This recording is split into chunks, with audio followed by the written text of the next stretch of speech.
ஜவுரி வைக்க போகிறோம். ஜடை பின்னும்போது நிறைய பேருக்கு வர மிஸ்டேக் என்னது அப்படின்னா, கொஞ்சம் மேலே தூக்கி இப்படி வந்துடுறது. இப்படி வந்தால் பார்க்குறதுக்கு அது ஃபினிஷிங்காகவும் இருக்காது, நல்லாவும் இருக்காது. நம்ம இறுக்கி பின்னுறோன்னா இதை நம்ம மறந்துட்டு டைட்டாக பின்னிடுவோம். டைட்டாக பின்னணும், பட் மேலே வரக்கூடாது. ஜடை எங்கே வரணும் அப்படின்னா கழுத்தை ஒட்டின மாதிரி இப்படி வரணும். அதுக்கு முதல்ல உங்களோட கையை கழுத்துக்கு மேலே வச்சுட்டு ஹேர் அதுக்கு மேலே போட்டுட்டு அதுக்கப்புறமேல் கோம் பண்ணுங்கள். கிளைண்ட்டை குனிய சொல்ல வேண்டாம், மேலே பார்க்க சொல்ல வேண்டாம். அவங்க நேராக பார்த்தாங்கனாலே போதும், ஸ்ட்ரைட்டாக வந்து பார்க்கணும். மொபைல் பார்த்துட்டு இப்படி கீழே பார்த்துட்டே இருந்தாலும் ஜடை உங்களுக்கு ஃபினிஷிங் வராது இந்த இடத்துல. ஓகேவா? ஸோ இதை 3 பார்ட்டிஷனாக பிரிச்சுக்கோங்க. ஜவுரி ஒருத்தரும் ஒரு மாதிரி வைக்கிறாங்க. ஸோ நான் இந்த மெத்தடு தான் ஃபாலோ பண்ணுறேன். இதுதான் எனக்கு ரொம்ப ஃபாஸ்ட்டாகவும் ரொம்ப டைட்டாகவும் வைக்கிற மாதிரி இருக்குது. ஸ்டார்ட் பண்ணுறதுக்கு மட்டும் ஒருத்தவங்க நமக்கு ஹெல்ப் பண்ணணும். கரெக்டாக சென்டரில் வச்சு அவங்க பிடிச்சிக்கிட்டு நீங்கள் ஜவுரியோட ஒரு பார்ட்டிஷனும் நம்ம ஹேரோட ஒரு பார்ட்டிஷன் கூட ஆட் பண்ணிக்கோங்க.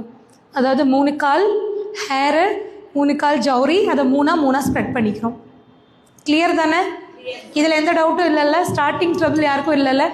ஸோ இப்போது கையை தூக்கக்கூடாது, இதுதான் ரொம்ப முக்கியம். இந்த இடத்துல என்ன பண்ணுவோம்னா, இருக்கிறோம் அப்படின்னு ஜடையை தூக்கிடுவோம். இப்படி கை இங்கே ஒட்டியே தான் இருக்கணும்.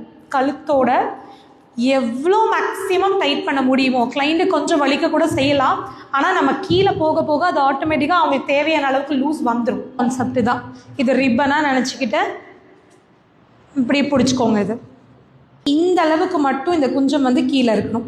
கரெக்டாக இந்த ஹேரை முடிகிற இடம் கொஞ்சம் ஸ்டார்ட் ஆகணும். இது ரொம்ப இப்படி இருக்கக்கூடாது, ரொம்ப கீழேயும் தொங்கக்கூடாது. ஓகேவா? ஸோ இதோட பின்ன ஆரம்பிச்சுக்கலாம். அதாவது ஒரு ஜடையோட இதோட ஒரு பார்ட்டையும் இன்னொரு பார்ட்டிஷன் கூட அதோட இன்னொரு பார்ட்டியும் நான் வச்சுருக்கேன். இப்போ இதை அப்படியே பின்னிக்கிட்டே வரலாம். சுற்றி கொண்டு வந்து நாட் நல்லா டைட்டாகவே நாட் போட்டுருங்க. அவங்க சிசர் வச்சு கட் பண்ணியே எடுத்துக்கிட்டோம். ஓகேவா? இதில் இந்த உருவிட்டு வர மாதிரி நாட்டெல்லாம் போட தேவையில்லை.